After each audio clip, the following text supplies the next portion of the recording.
Hi everyone, welcome to another episode of Woolen Spinning. My name is Rachel. It is Tuesday, what day is it? August 19th. And I am coming to you from just outside of Vancouver, British Columbia, here in the southwestern part of the province in Canada. We come together here on Woolen Spinning to talk about all things hand spinning and wool and making yarn and coming together as a community to share what we're doing and to share what we're making and to enrich each other's lives and provide support and feedback and teach one another and do life together. So I want to welcome you to this place. Welcome to this podcast. As you can see, this is a slightly different format this week. I am traveling. I'm away with my family. And so we are, I pre-recorded this over the weekend before we left, and I have a ton to share with you today. So fortunately, we have, we have a lot to talk about.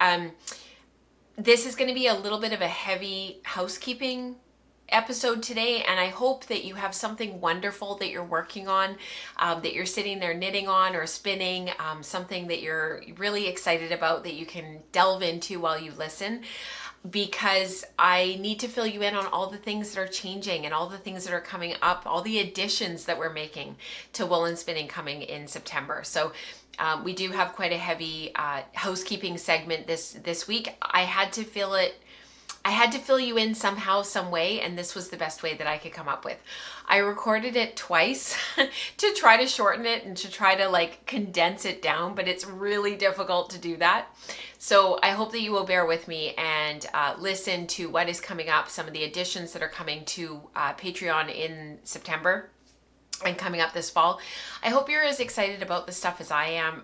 These are things that I've been dreaming about for years, and every time we get to add more stuff, I just feel really excited, and I just feel really overwhelmed with gratitude that you guys continue to support and help us to keep the lights on here. So for those of you who are new, who are just watching for the very first time, welcome.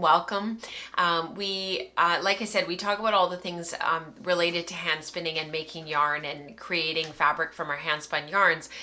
But over time, the Patreon community has sort of grown and become sort of a force unto itself.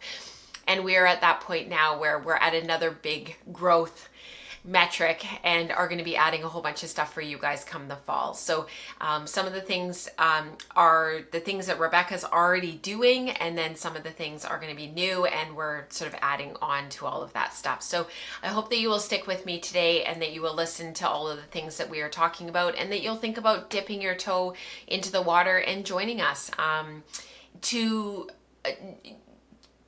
join the community and to participate in what we have to offer, and sort of to go behind the scenes and to go sort of into the community that is Woolen Spinning, costs about a latte a month. And so, it's not a lot. And if you have the opportunity to do that and want to come and join us and jump into the conversation, we would love to join you. We would love to welcome you. So without further ado, I do have some yarn that I want to chat about. I've done a ton of sampling over the last week or so. Actually, no, over the last month or so. And I've got all of the woven samples to share with you and all of the knitted samples to show with you. So we'll talk about all of that. We'll talk about how adding things to our blends when we're blending with wool, how that changes the fabric and changes the finished fabric. So we'll chat about that in the latter half of the show. And I will share with you a fresh skein of chain ply that I just pulled off of my wheel. It is a third of a big spin that I'm working on right now, and I'm excited to share that with you as well. So without further ado, let's get into it. We're going to start off with housekeeping. I'm sorry that it is as long as it is. Bear with me. And September we'll be back to the little short housekeeping video that's only a couple of minutes long that just updates you on what's going on in the community.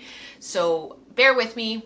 I really appreciate your ears on this one, and I want to welcome those of you who are new to the community and who are going to be joining in September because they're excited about all this new stuff that's coming. Welcome, and thank you for taking a chance and for jumping in on the other side and for taking a chance on us. I really, really, really appreciate it. To those of you who've been here all along, who are going to benefit from the changes that are coming, I hope you're excited about them. If you have any questions about what this stuff, where it is, how to access it, if you feel like we're into September and you've kind of missed some stuff and you think you should be having access to posts that you're not seeing and you're not sure where to go, you can hop into the onboarding call. You can send me a message. And you can also ask Rebecca or Dionne, and both are available in the Slack channel. So don't hesitate to reach out. We are there to help you. We are there to help you navigate what you're trying to accomplish in your creative life. And use us. Reach out. We want to talk to you. So without further ado, let's get into the show.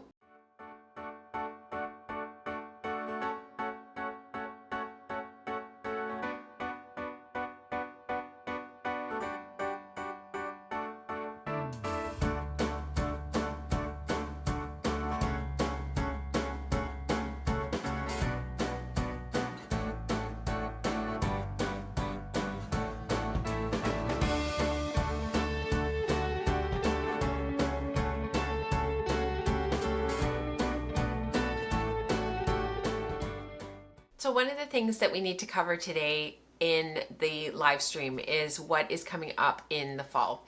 There are some additions that I am making to the Patreon community, and that makes woolen spinning that much richer. I hope that you find value in what we're adding. I hope that you're as excited as I am about what we're adding. Please know that I'm available anytime to answer questions, help you navigate all of this. We want to make sure that it's a really positive user experience for you, that you guys are finding things, that you're figuring out where to get the information that you're looking for, that you're having a say in what we create here. So please don't ever hesitate to get in touch with me and to ask questions, get involved, and just, articulate what it is that you're looking for. We want this to work for you. That's the whole point. So let's transition over to the other screen so that I can show you sort of what's coming and what we're adding to the Patreon membership. And we'll pull that up and we'll have a look. Okay, so let's see if I can get this to work. So this is the landing page. This is where you come when you are looking for woolen spinning and you are looking to see what is going on in the community and what is happening. This is the screen, okay? Patreon.com/woolen spinning. This is it. When you click down here on join for free, you get all of the the posts that go up on Patreon. They usually get sent to your email address, and they come up in your, like, sort of almost as like a newsletter subscription almost. And you see like when the podcast goes live and is public, and you see like Ketchup and Pickles. And then you get a sense of like what's going on in the community every month. That's our housekeeping post. For those who are looking for a little bit more, you need to go down one button and click this button here that says see membership options. And that's what's going to take you to the page that shows you what is available. So this has changed a little bit, and there are, like I said, additions, new things. So the spinning circle is now the tier that if you are looking for just joining the woolen spinning community, being on the Slack channel, being surrounded by other people that you're looking to chat with about what you're making and your yarn and some of your other multi-craft jewel hobbies like weaving, knitting, sewing. The spinning circle is kind of your base level that gives you access to that. It also gives you access to what we're adding. So Dionne, as I mentioned, is going to be starting with us in the fall. Her first vlog is going to go live in September, and what she is going to be doing is the Color Mania vlogs. So hopefully this is big enough that you guys can see this list. The spinning circle, the wool circle, and the silk circle are all just a little bit different. If you're looking for all of the live streams and you want to see all of the podcasts that we're offering from now on, because we're adding Color Mania, so that's going to be the new one. So there's the live stream that you're watching right now. There's the wool circle that Rebecca has been hosting for going into her 4th year. I can't believe it, just mind blown. Woolen Spinning Radio is available wherever you get your audio podcasts, because that is the audio podcast. It is free. It is out there for anybody to listen. And now Color Mania. So in the spinning circles and the wool circle and the silk circle, but we'll start with the spinning circle just to make sure everything's clear. In the spinning circle, right here where it says Color Mania monthly vlog hosted by Dionne, this used to be what was called Spinning Pearls, and I created that content, and it would be released for patrons. Whenever I was talking about the monthly teaching content for patrons, that's what I was talking about. It was called Spinning Pearls. So Color Mania is now available starting in September for anybody subscribing to Patreon. So if you are a paid member of the Patreon, of any of these tiers that you see here, you will be receiving Color Mania. And Dionne will be focused on spinning color. She's going to be talking about blending with color, dyeing with color, creating with color, what she's looking for when she's thinking about color. It is all about color. If you subscribe to the Wool Circle and you want to see what Rebecca is all about, and you can do the 7-day trial to just see what the Wool Circle is about, watch a couple of back episodes, get a sense for sort of what's in all of this and what you get basically. The Color Mania is also there.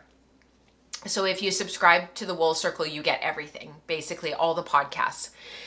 The Silk Circle has changed a little bit. So let me just click on the button here that says show more, and it's going to go down off your screen, but that's not a big deal. The list keeps going, but that's fine.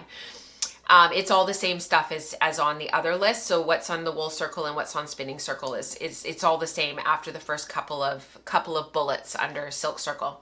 So if you look at the Silk Circle, you will notice that Spinning Pearls has moved to the Silk Circle.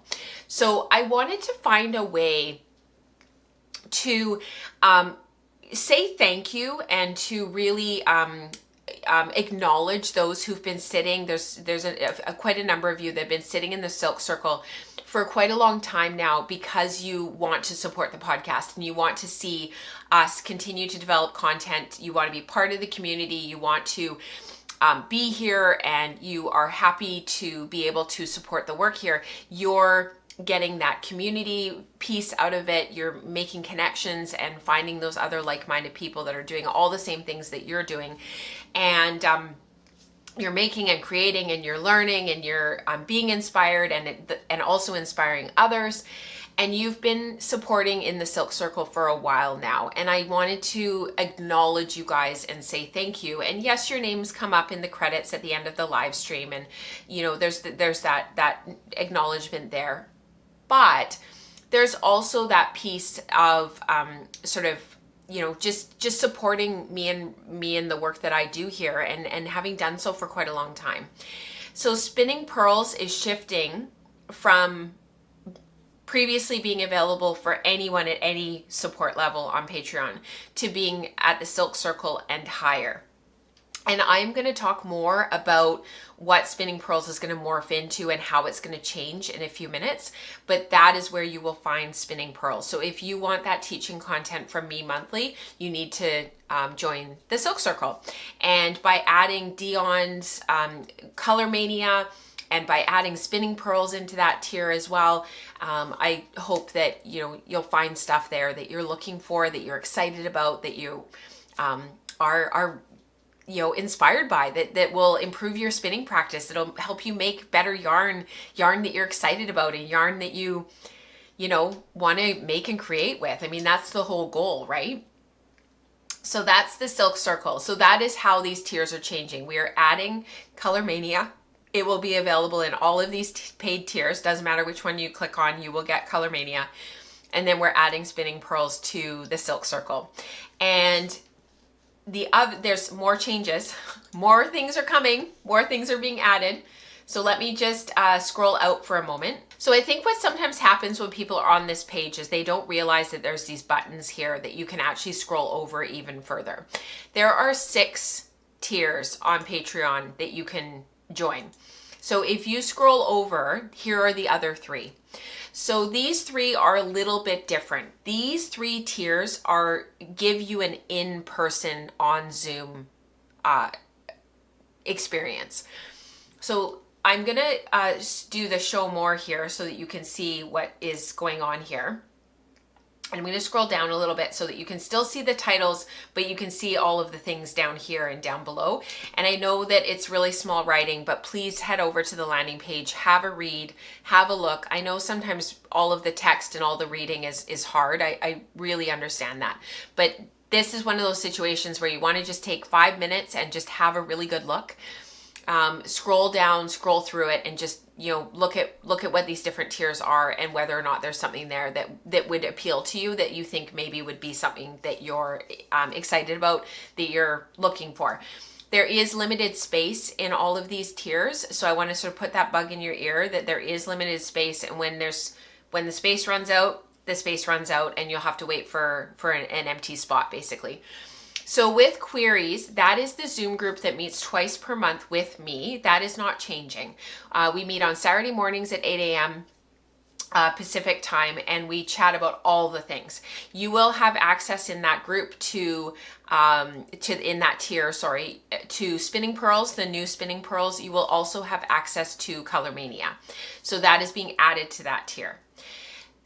Spinning Staples with Rebecca has been going now for they're going into their 4th year. And that has been the dedicated book study Zoom group. And they're going to be morphing a little bit and changing in the fall as we ease into the next phase of study and ease out of this big book study that we've been doing. But that is the group for those of you who are sitting there with your hand spun yarn and you're looking at it, you maybe spun a few skeins, and you're looking to connect with other spinners who are at a similar point in your journey, that has a group of people that are looking to improve their practice, that are looking for guidance and help, looking for some feedback, you're looking for some inspiration, you're looking for a leader who is going to listen to you and offer you feedback and help you to grow your spinning practice, help you to grow in fiber prep, help you to grow in your actual, like this spinning drafts and using your wheel, using your drop spindle, using your supported spindles. She's there to navigate through washing raw fleece, combining fibers. She is your person for, I want to make this fabric, how do I get there? This is where you grow as a spinner. You make that transition from being a beginner into becoming an intermediate and maybe even an advanced spinner, depending on how much you want to invest in your practice.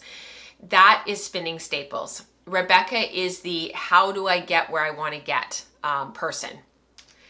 Now, this is really exciting. Spinning Staples is going to merge with a once per month group meeting on Zoom with Dionne. And these are going to be our color maniacs. So those of you sitting in that Spinning Staples tier, right there in the middle, you guys will have access to 3 Zoom meetings per month, 2 staplers and 1 color maniacs. And Dionne will be hosting the group on Monday, once per month. Rebecca will be hosting on Thursdays, twice per month. There's also a dedicated Slack channel group to these 2 groups, same with queries. Sorry for coughing. You also get Spinning Pearls. You also get Color Mania vlogs every month. Color Maniacs will be dedicated to all things color. So where Spinning Staples is how do I get the fabric that I want, the Color Maniacs will be how do I get the color that I want. How do I get the fabric that I want in Spinning Staples? How do I get the color that I want in Color Maniacs? So this will be a dedicated Zoom group to all things color. I suspect Dionne will kind of run it like a bit of a question and answer where you guys will come with your questions. You'll have already seen the Color Mania vlog for that month. So you'll come with your questions, your ideas, things that you're trying to create, things that you're trying to accomplish. And she will give you feedback. She'll give you guidance. She's there to guide you as you learn on your path. And Rebecca is there to say, this would be why you would choose a 2-ply over a 3-ply. This is why you would choose a specialty plied yarn like a crepe over maybe a traditional 3-ply. What do you see in the fabric? What fibers did you include? Dionne is what happens when you put hot pink with white? What happens when you put purple with orange? What happens when you combine them and blend them? Oh, I'm going to add in this other silk and it's dyed this other color. What's going to happen? What can we expect? So we're marrying our yarn structures, what's happening in our actual yarn with color, and you guys will be able to take advantage of both. The Studious Spinner, the 3rd tier here, basically it's everything. You get access to all of the groups, all three: queries, staplers, and color maniacs. You get access to all of the teaching content, the spinning pearls, color mania, the wool circle, all the things. Okay, so the Studious Spinner is for those who are looking for all the things you can and want to support at a really high level, to be able to allow me to be able to continue to do this work, to have people like Rebecca and Dionne sharing their knowledge and sharing their expertise with you, and thus making us all better spinners. So that is what we're adding. We are adding a lot. It's a little bit overwhelming for me. I'm so unbelievably pleased. I feel just really excited for you guys that this stuff is all coming. So we're adding the Color Mania vlogs. Those will be available for everybody sitting in any Patreon tier. We are adding the Color Maniacs Zoom group to Spinning Staples. So those guys who are already meeting and spinning staples, you guys already get a bonus, and you guys already get access when that group starts in November. You will get access to Color Maniacs already. There is limited space. Those of you who have been sitting in the Silk Circle for a long time, or are able and willing to support at a slightly higher level, will get access to Spinning Pearls coming up in September. So let's talk next about Spinning Pearls. There are some big changes coming to Spinning Pearls, and I would like to take a moment to chat about that. I said last episode that this would be a heavy housekeeping episode, and I'm sorry that is the case. I know some would prefer that it not be like that. However, it allows me to share with you all of the things that are up and coming, and it's really important for you guys to know what's out there. Like, this is how we keep the lights on, and I want to be able to keep doing that. So, thank you in advance for doing that with me. So Spinning Pearls has been the teaching content that I've released since the inception of Patreon. When we monetized, I started creating monthly teaching content. We've been looking at the archives for the last couple of years, pulling up content that's older, that people missed because they're new to the community, or they haven't been around for as long, or they missed it. Dionne messaged me a few times over the last couple of years, and she's like, I've been around for a while. I totally missed this one. So we've been sort of looking at the archived content. And I've been creating some extra stuff over and above every so often, and dripping that out slowly to you guys for added value, and because we're interested in something and we kind of went down a bit of a rabbit hole and people were asking about it, all that kind of stuff. I am now at a point where I have a book. It is right here. It is huge. It is this little book. I was showing it in Spin Group the other morning, and it is full of Post-it notes. And these are all of the workshop development ideas that I've been working on for the last 3 years, since my kids started homeschooling about 4 years ago. I started in my mind kind of generating all these different ideas, and over time, about 3 years ago, I started writing them down. These are all of those workshops and all of these ideas. And at this age and stage that my kids are at, it is not realistic for me to be out there traveling and going around, teaching in person and being at these different festivals and whatnot. It's just not conducive to where I am in my life right now. And I will consider doing the odd thing on Zoom with, various groups, guilds, organizations, etc. But really, by and large, I need to be available, and I need to be here with my family at this stage and age that my kids are at, and that we're sort of in our life. But I've got all these workshop ideas, and I want to start developing them, and I want to start recording them and getting them written and getting them out there to you guys. So that is what Spinning Pearls is going to be going forward. So they will be quite a bit bigger. They will be quite a bit longer. The one that is coming in September, I think it's the intro to the big workshop, and it's about 40 minutes. It's just chock full with information, stuff that we've covered in the past, sort of trying to condense it down to take it as tidbits of information for you guys to be able to take this stuff away and use it, apply it in your spinning practice. If you're brand new to spinning and you've never made a bracelet ply, how do you do that? So if you go, let's switch screens again. So if you go over to patreon.com/woolenspinning and you scroll down a little bit, normally you end up on this page called Home. But if you click over one and you go to Collections, and you scroll down, you will see that there are a whole bunch of things here that are collections of all of the posts that all go together. So like all of the Ketchup and Pickles, which is the monthly housekeeping post that just gives you a list of all of the things that's going on that month. You don't have to read it word for word, but it's a great, like, quick and dirty. Think of it like a newsletter. This is what's happening this month. This is what you might want to be looking for. You know, this are the dates and times of the live stream. This is when the Wool Circle is coming up. And you have a look at that and you see it. That's what Ketchup and Pickles or the housekeeping post looks like. As you scroll down, you can see that the Wool Circle is here. The Wool Circle episodes, for those who do not want to do monthly subscription services, but you really want to see the odd episode of the Wool Circle, you can download them individually. So you can come on Patreon, you can click on the Wool Circle, and you can get just that episode. I don't think I've talked about that on the podcast before, but that is available.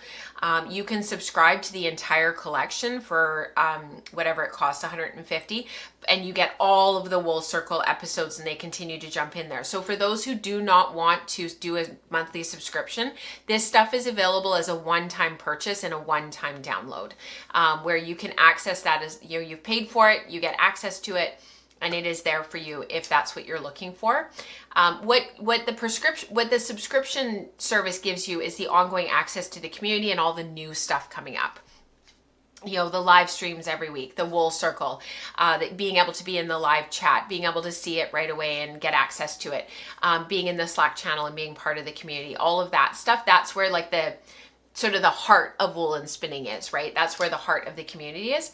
So if you continue to scroll down and you see all the things, these things are all available here, and they're all there. For those who are part of Queries and Spinning Staples, all of the previous meetings and the previous recordings, if you miss a meeting, they're all here. So starting in November, when Dionne starts Color Maniacs, there will be one of these collections will be for the Color Maniacs. So if you miss the meeting, or you've submitted a question in the Slack channel for Dionne in your dedicated Slack channel, and you've submitted a question for her, and you're like, you know, I'm wondering about this, and here's a couple of photos maybe, and you know, what are your thoughts? And you miss the meeting, she'll answer your question in the meeting, and then you can go back and watch the recording. We do that in Queries all the time. So what you're going to find here coming up later in the fall, as spinning pearls in the silk circle starts to drip out, and that workshop drips out over the course of 5 months, 6 months, 7 months. It depends on how big that particular workshop is. The first one is called Breaking a Braid. It's right here. And if I click on that, what's going to happen is as they drip out over the next number of months, they're going to appear here. And eventually all of the modules that make up that workshop are going to be available right here, and they're going to show up right here. And again, if you don't want to be in a prescription, I keep saying prescription and subscription in my mind are like the same word. So I mix them up all the time. It's terrible. If you don't want to do the monthly subscription, you can come here and you can just download it and buy the collection. It's not available yet because the posts aren't here yet, but in another few months, the posts will start appearing and you can just buy the workshop. You don't need to be a subscriber. You don't need to be a part of the Slack channel. You don't need to be a part of the live stream, but you want to get access to the workshop and you want to see what's there. This is where you're going to find that. And I will be plugging them on the live stream and saying, hey, there's a new workshop available. This is what it's called. Go find it in collections. And you know, if you're interested in them, they'll start to populate. If you're in the Silk Circle as part of your monthly support, you will get access to these, and they will drip out over the course of however many months and however many modules there are. If there's 3 modules, it'll drip out over 3 months. And at the end, you'll have access to all of them. And then you can go into the collection and watch it bang, bang, bang. You don't have to pay for it. You're a subscriber of the Silk Circle, and you'll have access to all of the posts here. So the first one will be called Breaking a Braid. Worried about making mud or wrecking that precious braid? Let's get it spun. Whether you are a newer spinner and wondering about different approaches to the same braid, or a more intermediate spinner wanting to explore color, this workshop is for you. Getting started with how to approach a colorway, what to look for, and sampling to ascertain what the braid is capable of is the focus for us. And that is what this workshop will be about. So look for that coming up in the fall. And this collection here will slowly add posts until it's completed. And then those in the spinning circle, you'll have access to the next workshop and the next one and the next one. And what I'd really like to hear from you guys is what you're looking for. What are some of the things that you're looking for in terms of workshop development, the things that you want to talk about, things that you want to learn about? What are some of the things that are making you really excited right now that you would like to go down a deep rabbit hole and explore, that we can create here behind the scenes and then offer to you guys to make your experience even richer and even more I was going to say valuable, but even more like richer, but also, even more meaningful, like, bringing meaning to our practice and bringing meaning to our hand spinning and our the fabrics that we make with our yarns, and, choosing patterns, and, a lot of this stuff we've talked about in the past here, and we've gone through so much of this stuff, but we're constantly learning and shifting and changing, and it's a really exciting time. So I hope that you will consider joining us, and I hope that you will consider taking a moment to have a look at Patreon and see if there's something there that appeals to you. Like I said, we're adding a lot this fall. I have been dreaming about this for the last several years, and I am just so pleased to welcome Dionne. So now that I've waxed poetic about all of this stuff, I think what we'll do next is I'll introduce you to Dionne. I'm going to let her take over for a few minutes and share her journey with you. It's just a really quick synopsis of sort of, just a short, quick and dirty, just to get her feet wet, get her feeling a little bit more comfortable behind the camera. She is a wealth of knowledge when it comes to color. She has been on Woolen Spinning Radio quite a few times, and now going forward will be a regular, will be co-hosting with me and Rebecca. Pick her brain, use her as a resource, jump into Color Maniacs with her, comment on Color Mania when the vlogs come out, ask her questions. She will address them and answer them in the following vlogs as she goes along. And I just want to take a moment to really take a moment from the bottom of my heart, welcome Dionne to the Woolen Spinning team.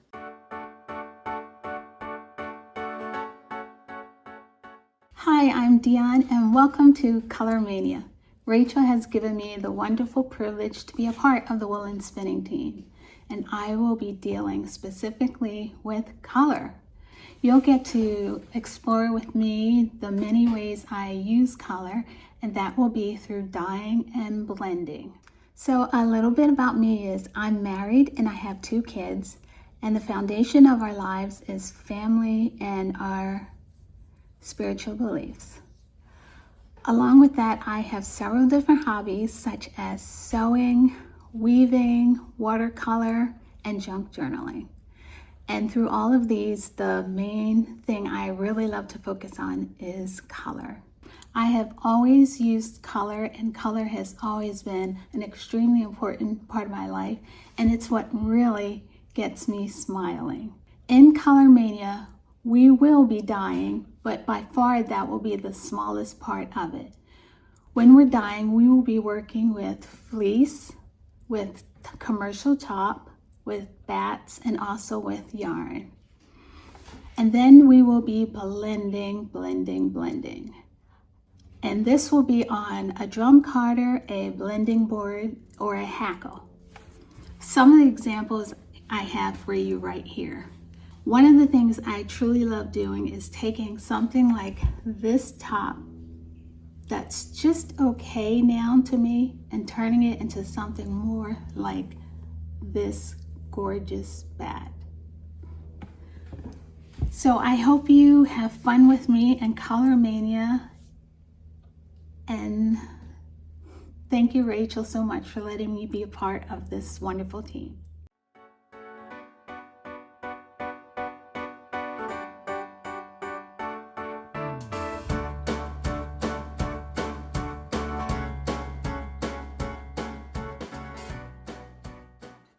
All right, let's get into the show. Thank you for letting me wax poetic about all of the things that are changing in September and all of the things that are coming.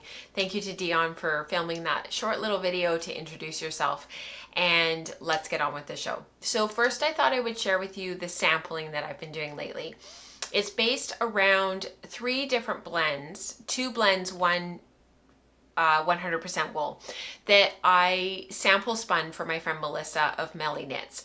And these were really interesting blends. They were really fun. And I thought that we could spend some time chatting about the sampling process, because I took it one step further and I did some knit swatches as well as some woven swatches. So hopefully this will help you as you navigate your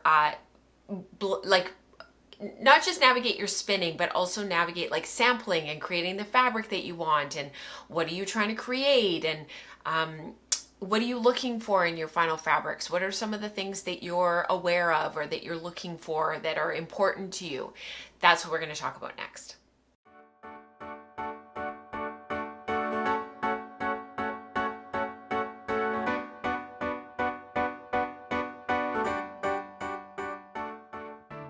Okay, so before we get into the sampling and all of the sort of fiber characteristics that I wanted to chat with you about, I need to tell you about the yarns. So these were 3 samples that I did for my friend Melissa of Melly Knits. And let's just go over to the information screen and I can share with you sort of the 3 samples. So one of them I talked about on the podcast quite extensively. And this was not this one, it was this one. This was the CVM, let me just pull up my notes. This was the CVM Dorset Charolais Gotland Cross. So this was the one that we got on the wheel, and we did some sampling through that episode, and we talked about sort of what this was like to spin. I stripped it down, I split it into these 4 nests, and that was the lock at the bottom there. And we looked at these 3 samples. There was a 3-ply, and then there were 2 different 2-plies. One was a higher twist 2-ply, and then I started spinning it on the wheel. And generally, overall, it was a really easy spin. It was lovely. So this yarn was a CVM Dorset Charolais Gotland Cross. That was the lock down there that you see. It was white. The sheep's name was Juliet. It was from the Barnston Island flock here in British Columbia.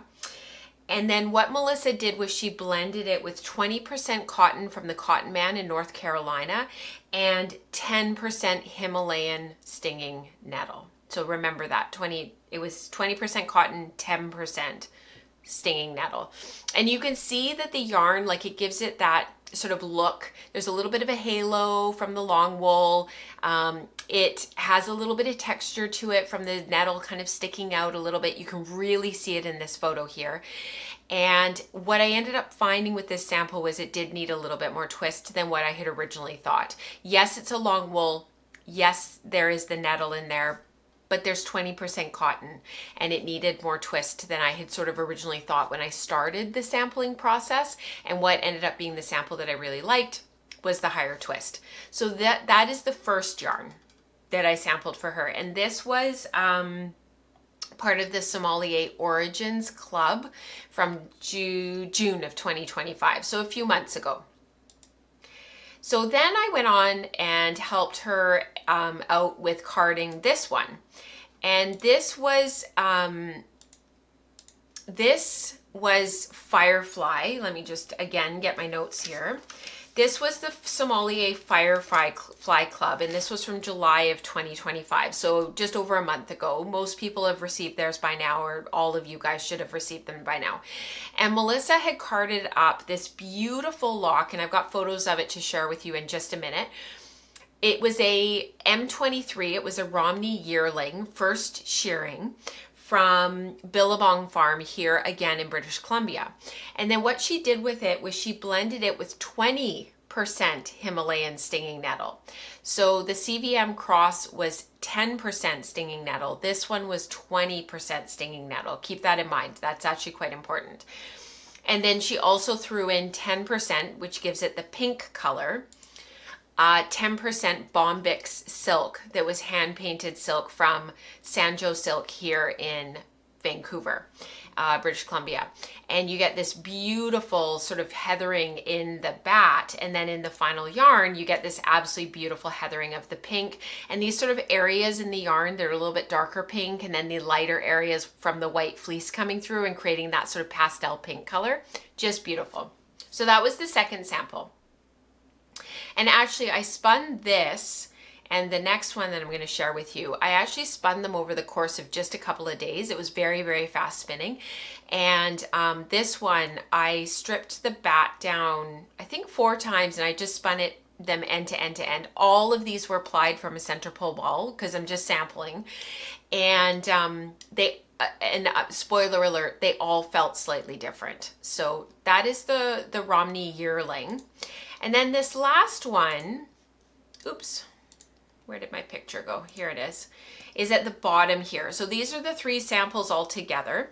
And at the bottom here is the July 2024 Guts 4 Club. And this was a beautiful Romney.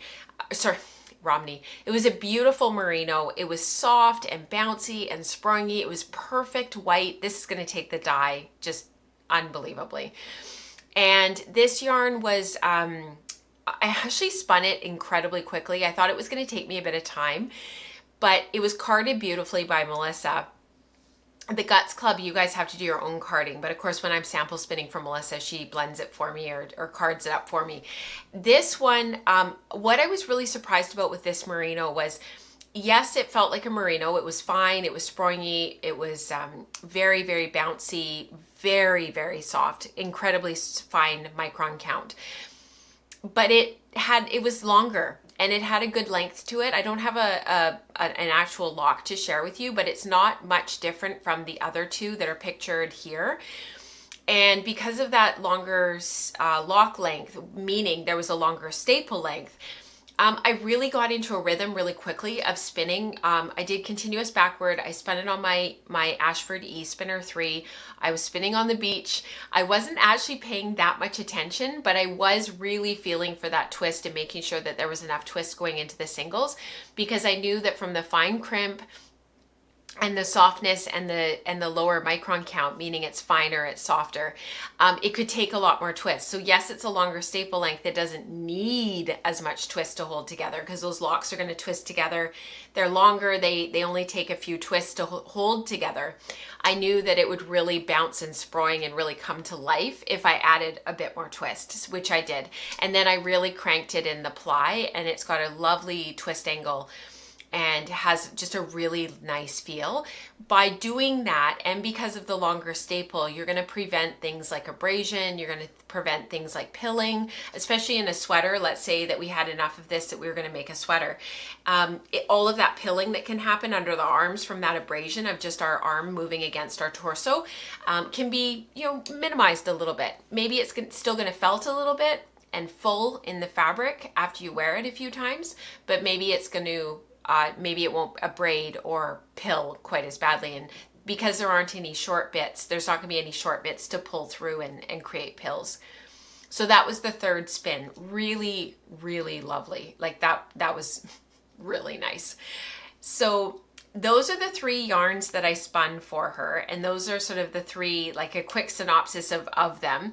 The middle one is the one that I did the big demo of. I think it was in episode 318, but if I'm wrong, I'll put the episode down below.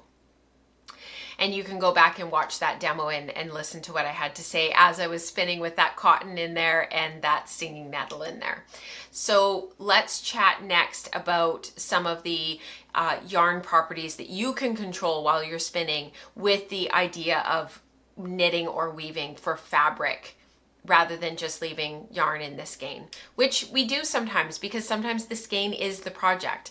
But in this case, I wanted to take it one step forward and sort of acknowledge that there's this sort of underlying theme that's been emerging over the last few years in the podcast more and more and more about if we spin it this way, what's the fabric that we're going to get? So let's chat about that next. Here is my massive photo. So I hope that you can bear with me for just a minute while we sort of sort all of this out. But let me just chat for a minute about what you're seeing here so that you're sort of with me and you're following along. So I've labeled the skeins, and that really white one that's at the top there to on your right to my left is the merino one. The next one down that's in the middle here is the CVM cross. That's the CVM Dorset Charolais Gotland cross that was blended with 20% cotton and 10% stinging nettle. And then the one down below here, the pretty pink, is the Romney yearling that was blended with 20% stinging nettle and 10% bombic silk from Sanjo Silk. So you can probably figure out from looking at the samples on the far left of, actually it's your far right, on the far right of your screen. For me, it's my far left. You can see that the pink swatches are obviously the pink yarn. It's a little bit harder to tell which of the white ones are which, but if you look at it really closely, and I just give you a minute to kind of think about it, try to guess which ones are the CVM cross and which ones are the merino cross. And I think you can probably figure it out that the top ones are that starker white, and those are the merino ones. So the white knit swatch that's closest to me is the merino knit swatch, and the woven swatch next to it is the merino woven swatch. Down below that swatch is the CVM cross woven swatch, and then below that is the CVM knit swatch. None of these swatches biased particularly, even though I put a little bit more twist into all of them, both singles and plying. I think the CVM cross was the one that got the most twist in the plying compared to the singles. Didn't bias, they're all straight on. And you can also see that the knit stitches in all three of the swatches are quite fine. I knit these all on 3.25 millimeter needles or a US size 3. So quite fine stitches. They all had 26 stitches across. I cast on 26 stitches for all of the swatches, and they're all kind of roughly the same size. Very similar gauges. I tend to do that when I'm sampling. For those who are new to sampling and are new to figuring all of this out, for me personally, when I'm sampling, when I'm spinning like this and I'm spinning a blend that I haven't spun before, especially if I know I'm probably not going to spin it again, or I'm not going to spin exactly the same thing again, I tend to spin my default yarn. I tend to sit at the wheel and just go into sort of an autopilot type spinning, because I can make notes about that and I know that I can recreate it, and it's going to create a certain weight of yarn, usually about sport weight, heavy fingering for a 2-ply, little tiny bit heavier if I 3-ply it. And by doing that, I get very consistent swatches and I get very consistent skeins. And then from there, I can change. I can spin a denser yarn by spinning a short forward and smoothing. I can spin a less dense yarn by going to a long draw and letting more air in by letting more twist between into the fiber supply. So these are spun in a worsted fashion using a worsted draw where there's no air between my forward hand and the fiber supply. I said air, where there's no twist between my forward hand and the fiber supply. So I'm not allowing twist to travel past that drafting hand at the front. So it's a worsted spun. All of these are worsted spun yarns. I call them semi-worsted because they're from bats and they're from a carded prep where the preparation is not from parallel fibers. This is not from combed top. So if I was to describe the yarn to somebody, I probably would say it's a semi-worsted yarn. It can be confusing for a newer spinner though, because it's like, well, what's a semi-woolen? What's a semi-worsted? What's a this? What's a that? The reality is that we're talking about a spectrum here from true worsted all the way to true woolen, and these yarns are sort of somewhere in between. But just know that there is no twist that I allowed into the fiber supply. So the twist was forward of my drafting fingers, and I did not allow that twist to travel in behind. If I had, it would be a woolen yarn. Okay. So you can see that I made some fabric. So the knit swatches are all sort of approximately the same size. The woven swatches are all about the same size. They're all done in what we call basket weave. So it's over under two, both warp and weft. So it creates, on the Zoom loom, you only have one set. You can't change the set. It's not like slaying a reed where you can change the set, or on a rigid heddle that you can use a different heddle and have the threads closer together or further apart. On a Zoom loom, it's set. A Zoom loom is a pin loom, so the pins are in a set spot and you can't move them. So in this case, what I do when I know that the yarn is a little bit too fine to be on its own is I hold it double. By holding it double, I'm doing two things. First of all, I am making the yarn thicker, so it helps to sort of compensate for that standard set on the pin loom. And in weaving, when we're talking about set, we're talking about gauge basically. It's the same thing as talking about knitting gauge or crochet gauge. That's what we're talking about. So by holding the yarns double, I am thickening up the yarn and making it sort of basically go through the pin loom a little bit more accurately. Like, it's not so loose and so airy, and it has some structure to it because it's actually more close to the size of yarn that the pin loom is actually designed for. And the Zoom loom is by Shacked, so it's a specific, it's a specific type of pin loom. So I'm able to create a slightly thicker yarn by holding the yarns double for the pin loom. The other thing that I'm also doing is mimicking a twill without actually weaving a twill. So by going over under 2, I'm getting a sense. It still looks like plain weave, but it's not. I'm getting a sense of sort of what a twill would be like and how it would act if I were to weave this yarn as a twill. And what I'm finding in my sampling, and as I'm delving deeper and deeper into this over the last few years, is that a lot of the yarns that we create and a lot of the yarns that we spin, if we put enough twist into them for warp, they have a certain crispness to them that really lends themselves to the properties that a fabric like twill can offer us. So twill is, where we have interlacements, where the yarns are interlaced, where you've got over under 2, over under 3. Sometimes you might even have over under 4. So those longer floats in the fabric allow for more smoothness. Rather than going over under 1, that creates a certain crispness or a certain kind of almost like a prickliness to the fabric. By going over under 2 or over under 3 or more, depending on what your fabric can handle, you're creating a more smooth fabric, and you're creating sort of you're creating a drape, but you're also creating a smoothness that just isn't there when you're doing over under 1 in plain weave. So the basket weave, what I have found is that it's allowed me to sort of get a sense of what these yarns are like when they're woven as a twill. Even though basket weave isn't a true twill, it's also not a true plain weave because we're going over under 2. So our warp, we're going over 2 warp threads, and we're also going over, and we're also throwing the shuttle. If we were weaving on a loom, we're throwing the shuttle twice before we change our shed. So that over under 2, and I've got a couple of photos for you guys who I'm losing right now. I've got a couple of close-up photos of what the basket weave looks like, and once you see it, you'll be like, oh yeah, of course. So we'll zoom in and we'll have a look at that a little bit more closely. All right, I have another photo that I want to share with you.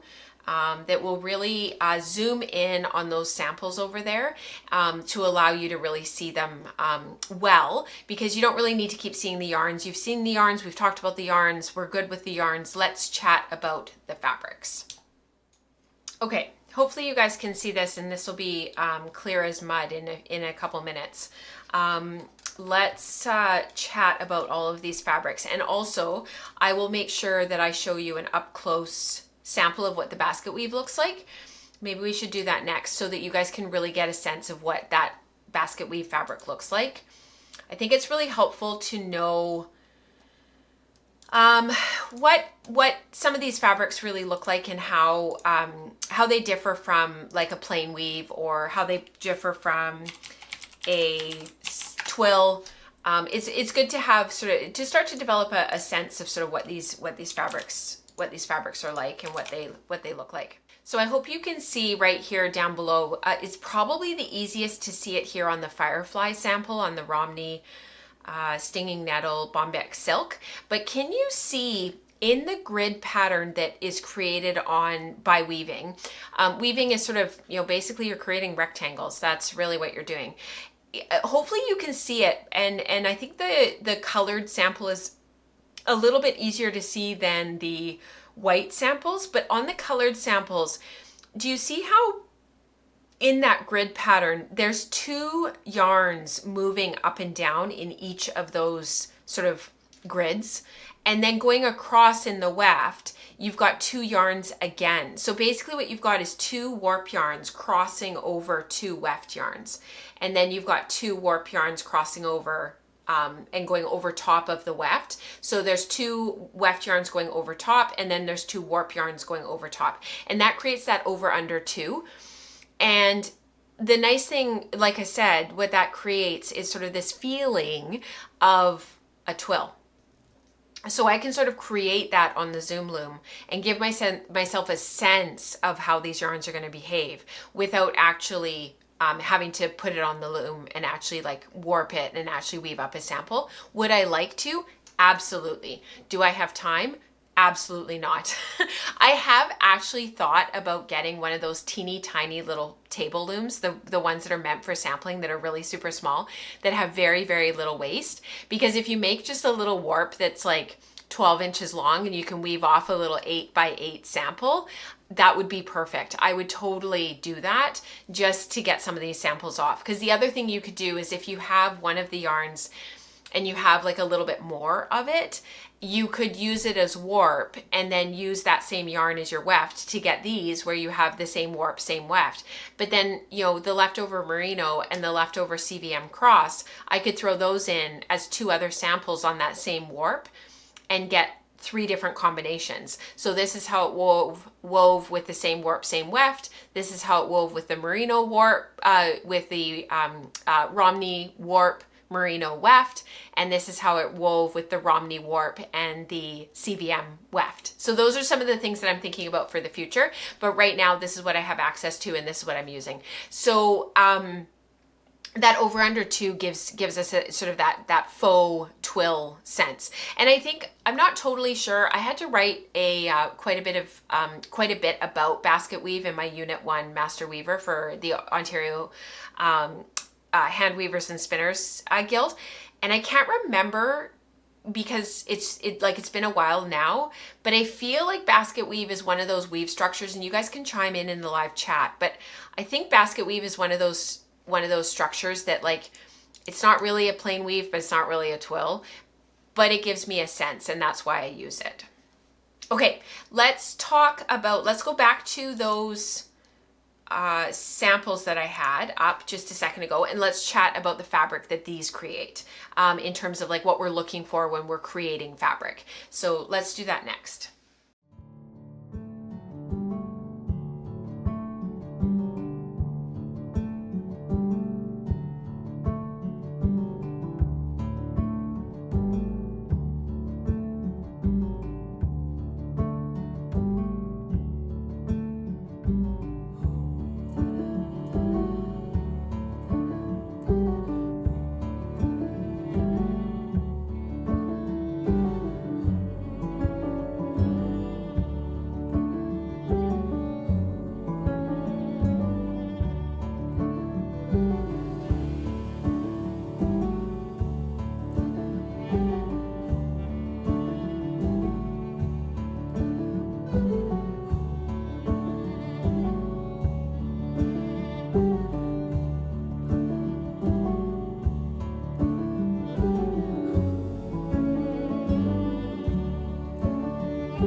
If you're spinning with the end goal of weaving or knitting fabric rather than just making a skein that we love, you need to start thinking like a yarn engineer and like a fabric designer at the same time.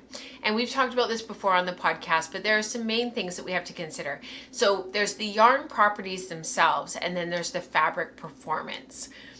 So let's talk about the yarn properties first so that you can control while you're at the wheel and basically even before you start spinning.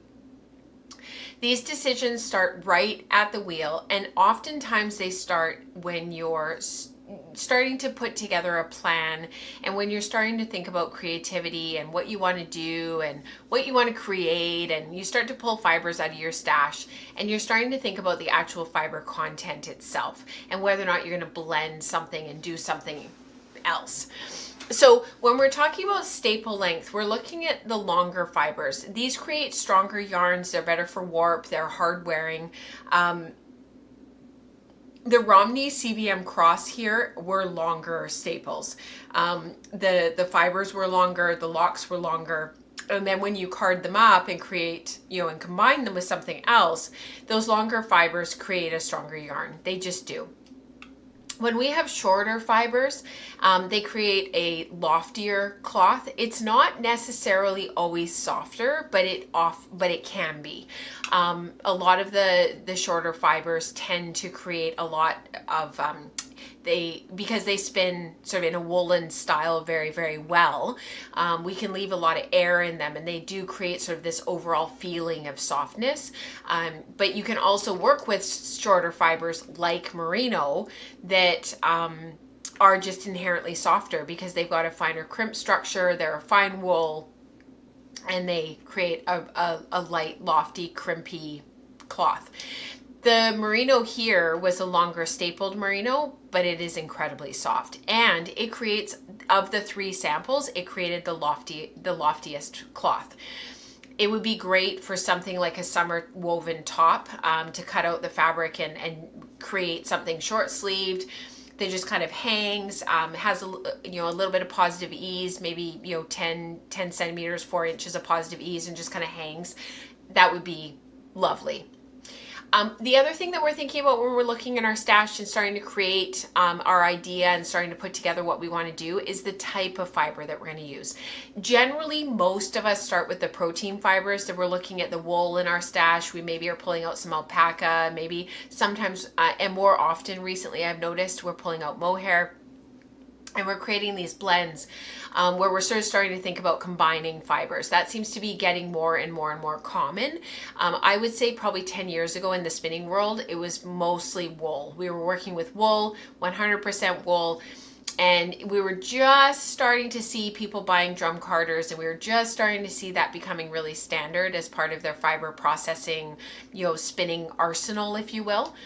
The other thing that we're seeing more and more of is cellulose fibers. We're seeing more cotton, more flax, hemp. Nettle is a big thing right now. That seems to be enjoying a moment in the sun.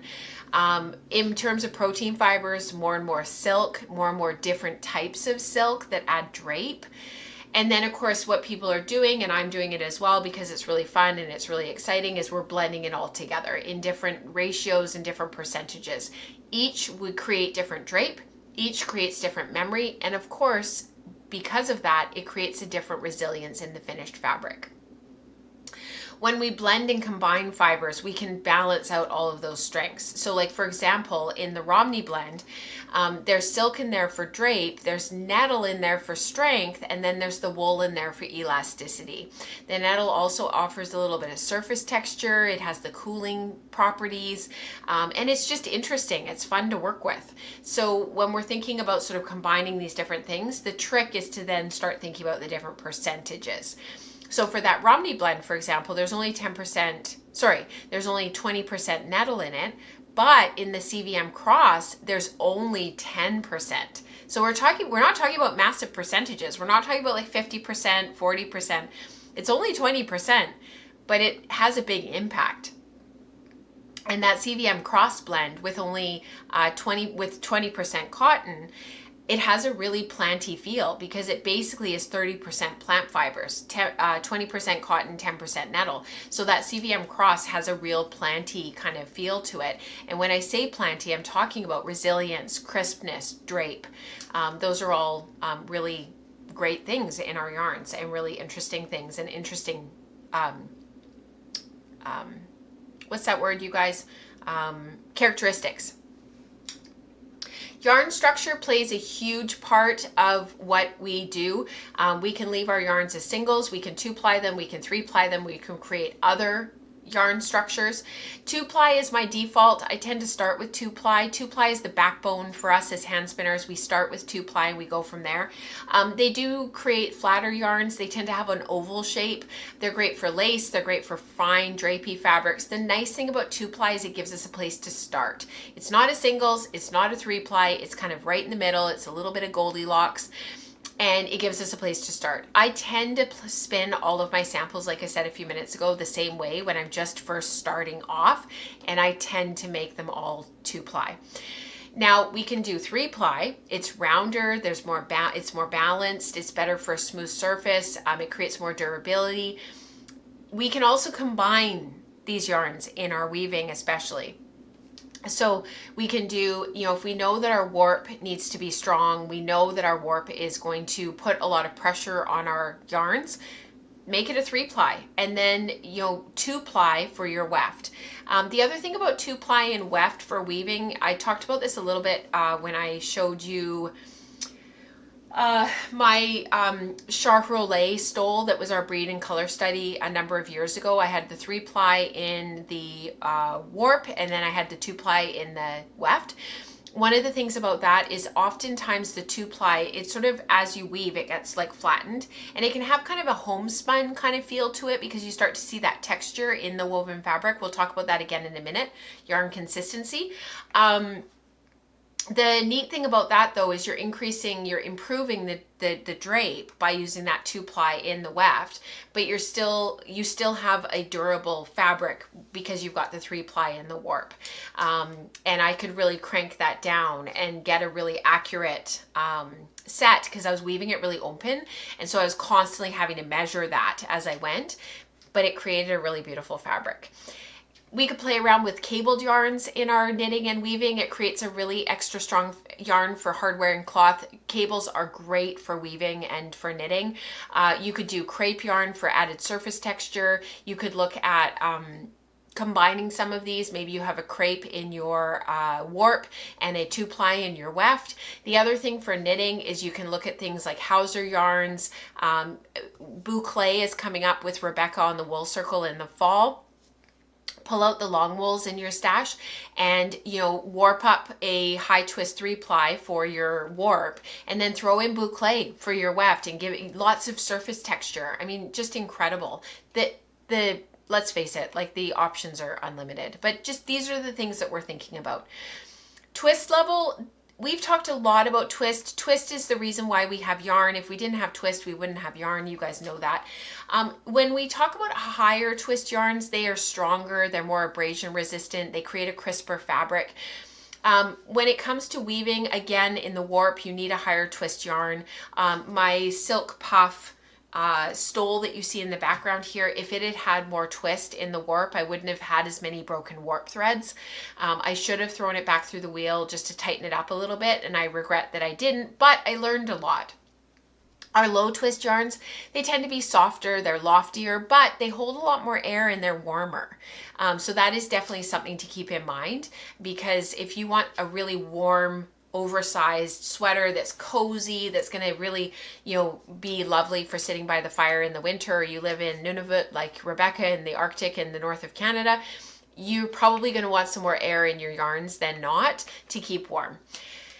Yarn thickness and consistency, we touched on this a moment ago with the 2-ply discussion, creating that kind of homespun feel in your fabric. This is something that I think every new spinner aspires to. They want to create those really, really consistent yarns. I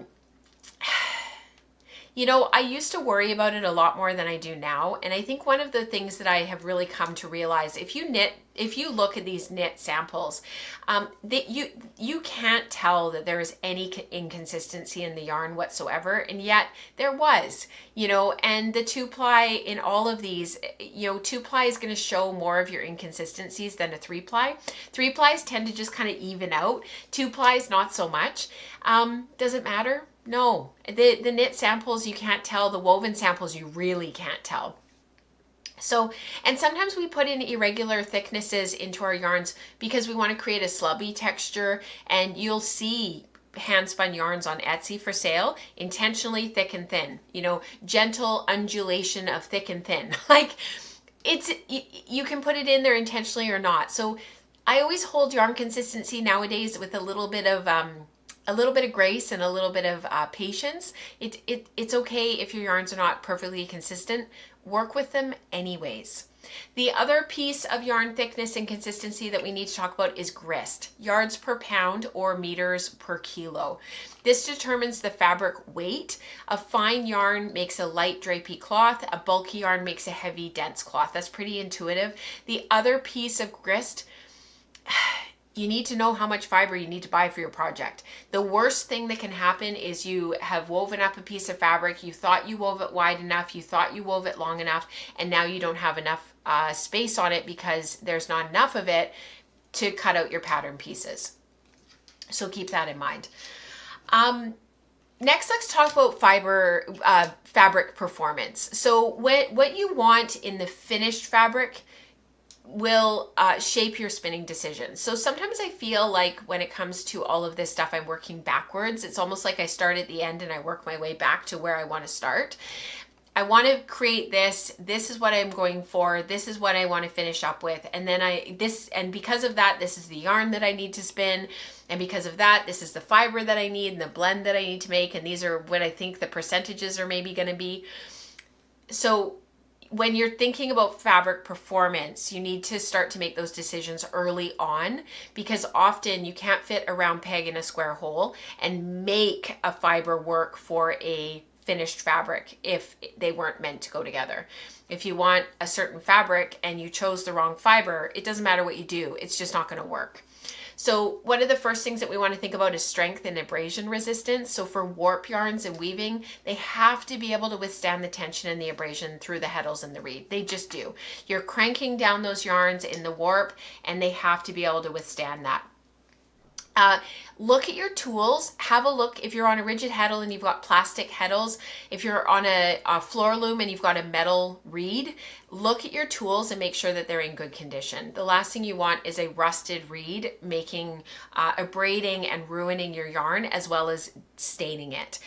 With plastic heddles, take a look when it was printed and when it was created to make sure there aren't any inconsistencies in the plastic. You can just file it down a little bit and create smoothness, but those little catches in the plastic can ruin your yarns, and you'll know right away if you have something because it'll keep getting caught. So just take a little file and file it down. It's not the end of the world, just be aware. For garment fabrics, for knitting, they need to be able to handle the rubbing at the elbows, the underarms. If you're making long johns, at the knees, socks, they need to be able to withstand the abrasion in your shoes. One of the other things that we don't talk about very often is things like deodorant, creams, stuff that you're putting on your body and then putting your sweaters over top or your garments over top. Some of that stuff can really damage your yarns, and you either need yarns that can withstand that, or you need to use different products or not use them at all.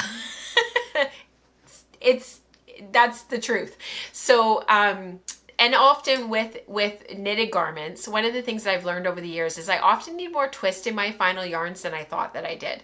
So it used to be really popular to spin a really super low twist singles and then crank up the ply and create a really high twist final yarn. They're beautiful. They work really well. They've got a lot of loft. They're lovely to work with and knit with. They're still some of my favorite yarns, but I don't make my singles quite as low twist. I tend to put more of a moderate amount of twist into them, and then I crank up the ply a little bit more, especially if I'm planning on doing a sweater that I know is going to get a lot of wear and tear, like a cardigan that's going to be under a winter jacket, again, a braiding under the underarms, all that kind of stuff. For many of us out there, especially women, our thighs rub together often when we're walking. So if you're making like long johns or pants, anything like that, take into account that, you know, if your thighs are rubbing together, that it's going to add added wear on the fabric.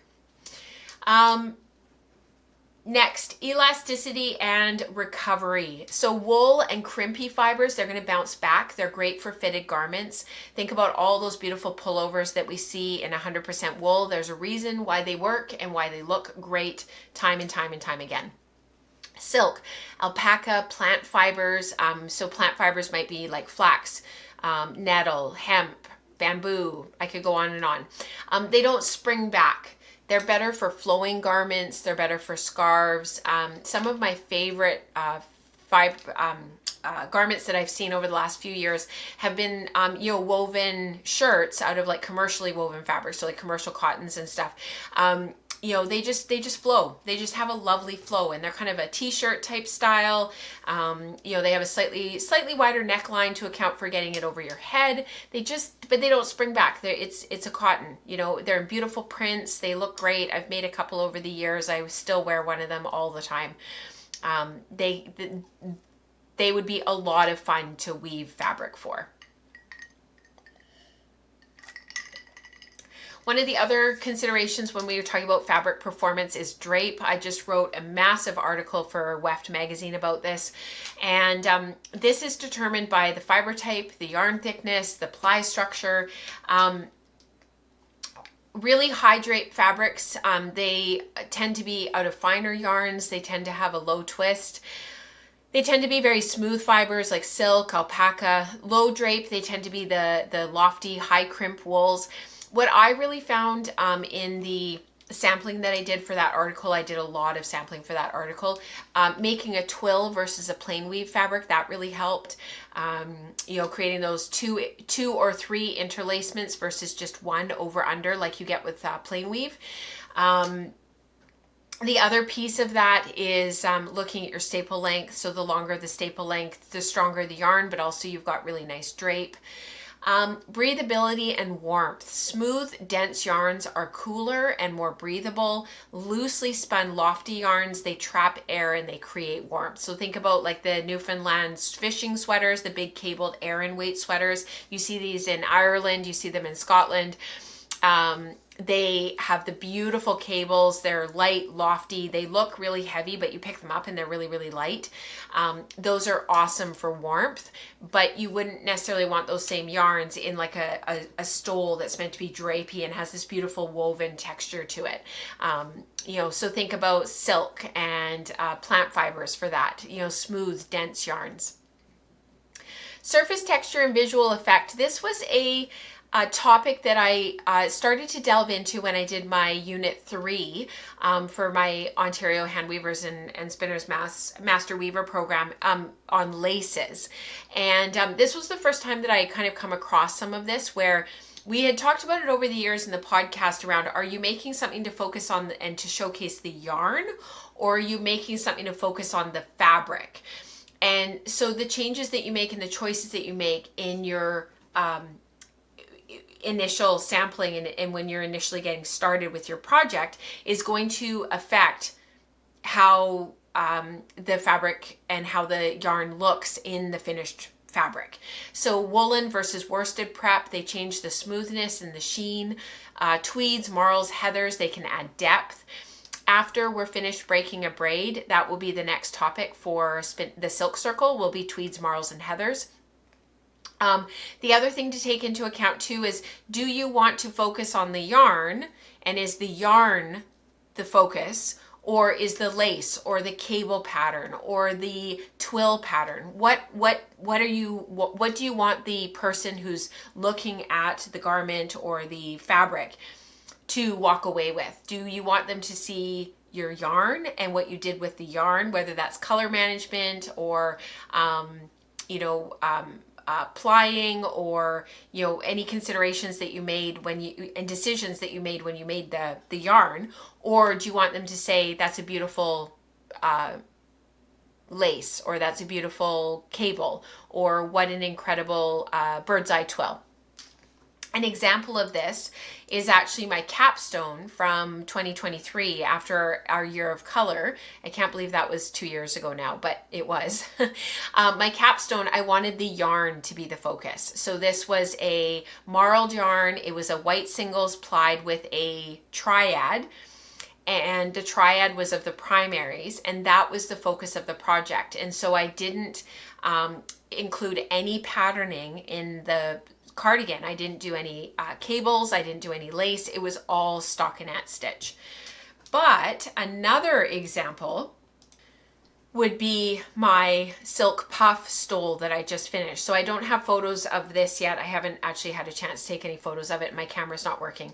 But on the loom, the focus is on the pattern. So yes, the yarn is hand spun, and yes, I want that to be a feature and I want that to be something, but I don't want that to take away from sort of the faux eye-cat effect that I was able to create when the high contrast orange coral kind of color wove as weft over top of the dark purple and created that beautiful bird's eye twill texture. That was what I wanted people to see, was that there's areas of low contrast where you can't really see the bird's eye twill, and then areas of high contrast where you really can, and that creates that faux eye-cat effect. So that's an example of sort of thinking ahead about surface texture and thinking about the visual effect of what you're trying to create. When we have high twist, it gives a crisp stitch definition. That's another thing to keep in mind.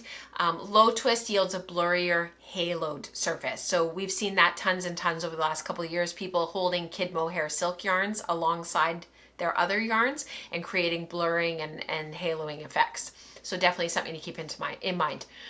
Back to shrinkage and finishing. So some fibers are going to full or they're going to felt more than others. Think ahead about how you'll finish the fabric. Are you going to wet finish it? Are you going to block it? Are you going to full it? They all change the hand, the drape, the size. So we need to start thinking like a fabric designer. Before you spin, we need to be asking ourselves, what are we going to use this fabric for? Is this fabric for clothing, upholstery, outerwear, or is it art? What's the wear and tear going to be? Will it need to stand up to friction, washing? Something we never talk about is UV light. I've had yarns, they have faded over time. The feel, should it be soft against the skin, or do we want to have structure and body? What is the weight? Is it light and airy, or do we want something dense and protective? You know, when we're talking about some of those sweaters that we make, we want them to be protective. We want it to be an outerwear type cardigan jacket type thing, and we want it to protect us from the elements.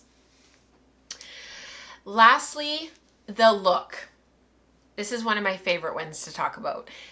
Do we want it to be matte? Or do we want it to be lustrous? Do we want it to be smooth? Or do we want to have a rustic feel? And of course, rustic always comes with that whole like homespun kind of natural shades. I always have like this look in my mind that I have to think about. But these are really important. You know, sometimes when we're working with silk, it can be really, really, really lustrous. But if we finish it in such a way that it kind of suades it and gives it more of a matte appearance, that can really change your fabric. Some of the fine wools have a very matte appearance, but the long wools have a really lustrous appearance. What are you looking for? Twist direction also informs these. You know, Z spun versus S spun. Ramie is naturally Z spun, so sometimes to get it to spin properly, we need to spin S, but it maybe won't be as lustrous. But if we can get it to spin Z, it becomes really lustrous. But Ramie's really lustrous anyways. It's going to be like it's just shiny. So does it really matter? Maybe we just spin it in the way that it works best for us from that particular prep, just for example. All of these things are things that we need to be thinking about when we're looking at these samples. So one of the big things that I've really noticed with all of these samples is the softest, loftiest sample was the merino. The one that was kind of right in between, it wasn't as crisp, but it was still on the crispier side, was the Romney blend, but it was still soft from the silk. It had that 20% stinging nettle in there, but the Romney, it's a yearling, it's soft, it's really lovely. And then the CVM cross with the 20% cotton and the 10% nettle, it was definitely the crispiest. It was sort of on that end where I would maybe start thinking about a light upholstery fabric. I would maybe start thinking about outerwear. It's not that it's not next to the skin soft. It's actually quite soft. I was surprised. But it's just getting a little bit crisper. Of the three samples, it's the crispiest. In terms of sweaters and knitting, that yarn would be incredible as a shawl because it would just drape so beautifully, but I'm not sure I would want all of that around my neck. But it wouldn't be super hot, so that would be really great. I'm thinking like a summer shirt, something with drape, some lace maybe, but definitely a summer shirt. Same with the Romney blend, and then the merino. a ranunculus, something short sleeve, something you could play around with the gauge and change the gauge of. Definitely something fine. And I think whatever you make from any of the three yarns, like it would just be incredible. So that is my little waxing poetic about yarn properties and fabric performance. I think it's really important for us to spend a few minutes talking about this stuff. We kind of gloss over it episode after episode, but now I can say, go watch episode 320. And we really got into the weeds about it all.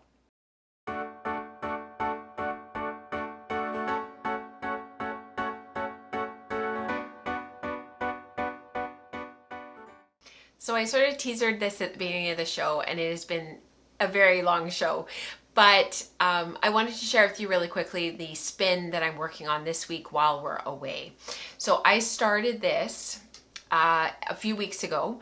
I had started it during Tour de Fleece Femme, and I was really hoping I could actually get this finished, but life happened and I just wasn't able to work on it as much as I thought that I would be able to. However, this is variegated BFL. It is an old deep stash from years ago from Fat Cat Knits. It's Dame Godel's Gradient. That's the colorway name. And as you can see, it's got that like crazy green at the one end. And in the 4-ounce braid, it begins and ends with the green. And then it's got that like blue, dark midnight blue that's actually here on the loom just below me. And has this sort of blacky, dark brown kind of teal quality to it, and then it transitions out of that to the sky gray blue and then into that purple. Nora, I think it was Nora, but it might have been James, one of them said to me, "Why are you spinning Wicked on your wheel?" And I was like, yeah, those are the colors, absolutely. For those who know the musical and the movie and everything, this screams what's her name? You guys will help me out. Not Glinda, but the other one. And because this was she was closing down her Etsy shop, or not her Etsy shop, her online shop at that time, Fat Cat Knits. And she was sort of moving on to other things, working on other things related to her art and whatnot. I ended up with a 4-ounce braid, which is on the far end there, your right-hand side. But then I also ended up with a 2-ounce braid. So she kind of gave it to me in 2 parts. And she had messaged me ahead of time to make sure it was okay. And I was like, yeah, of course, totally fine. What was really nice about that is I actually ended up spinning that first 2 ounces. I think it's actually a little bit more than 2 ounces. And spun it end to end. And I rewound it onto a storage bobbin. And my plan was to sort of save it and to keep it until I had spun the rest of it. But then for Maker Morning a couple of weeks ago, I think it was actually, now it'll be 2 weeks ago, but when I'm recording this, it was a week ago. I sort of found myself without anything that was to work on that was sort of relatively compact that I could just like get finished. And so I pulled it out and I chain plied it. And this is the finished yarn. So this is only 2 ounces of the final spin. This is going to be another 4 ounces. So this is just the first 2 ounces, but I am so pleased with this. I don't know what happened and why the stars aligned so beautifully, but the variegated BFL, the brown that was in there, the oatmeal, there was a little bit of white. You can see in the original braid, when I hold it up close, you can see, especially in the green here, do you see those brown streaks? That's the variegated BFL. So there's the garish green and some of the dye that she's placed to sort of help with that transition to the purple. But those long streaks are the variegated BFL. So there's white, gray, oatmeal, brown. There's all those different colors in here. And so in the finished yarn, it just tones down and takes that really garish neon green. It's still garish and it's still neon green, but man, is it fun, because the rest of the braid gets toned down. It's not quite so neon. Like that is really neon green. But in the finished in the finished yarn, it just kind of tones it all down. It just kind of makes it a little bit more pleasing to the eye. The teal dark blue in there that almost has like a a denim quality to it, really helps to balance out that neon green, and it just kind of brings the whole skein down. So I'm really, really happy with how this chain plied. You guys know how I feel about chain ply. It's not my favorite thing in the world to do. I don't love sitting there making those loops over and over and over again, but I get into a real rhythm and I try to keep them really consistent. I don't worry about the colors matching up. I don't worry if there's areas of the chain ply where there's a lot of marling and color twisting. My primary concern with making chain ply is that it's really super consistent. That's really what I want, is a really super consistent yarn.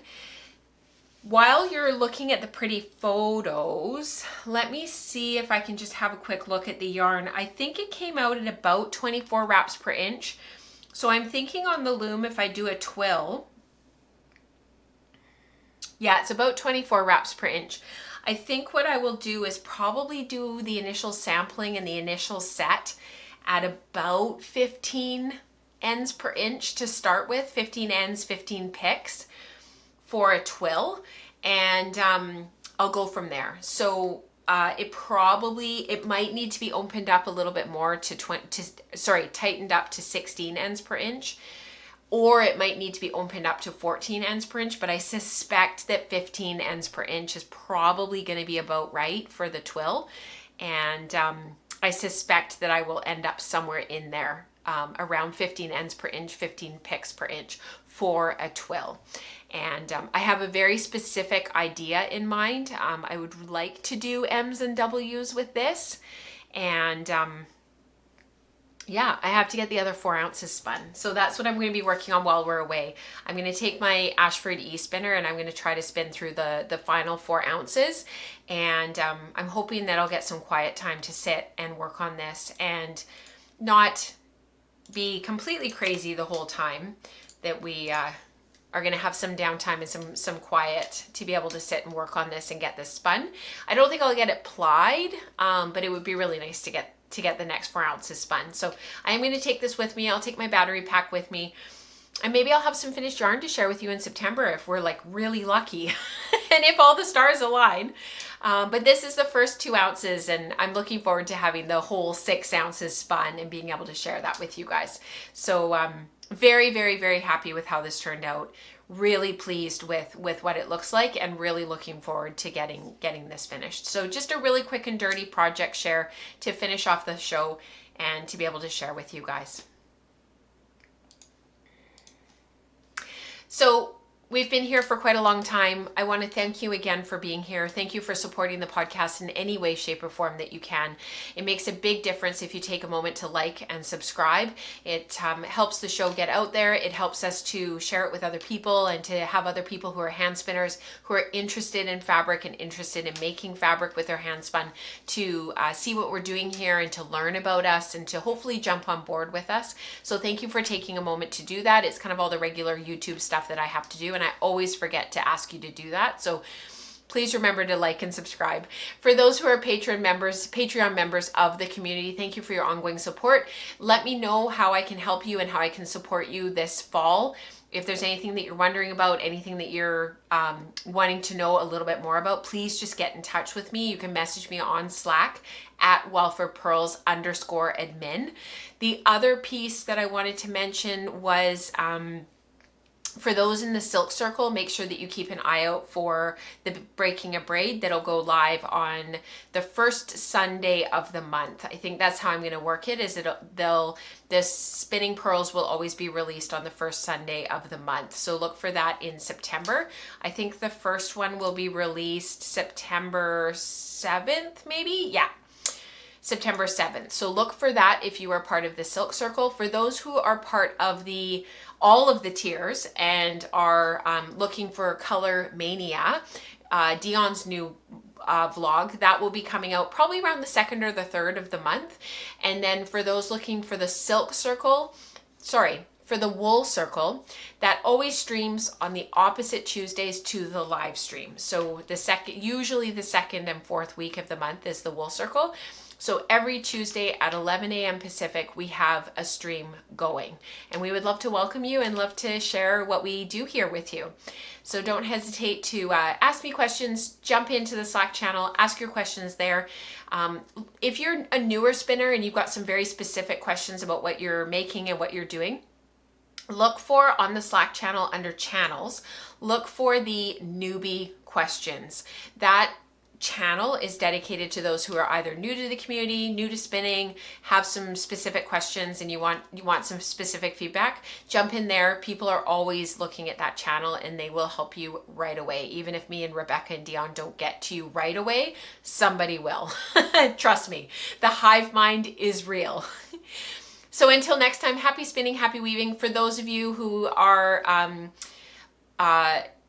back to school and have kids that are starting back to school, I wish you all the best. I hope that the kids like their teachers, like their classes, and that the back to school transition is smooth. For those who are looking forward to the fall and looking forward to the change in weather, I hope that some reprieve from the summer heat is welcome.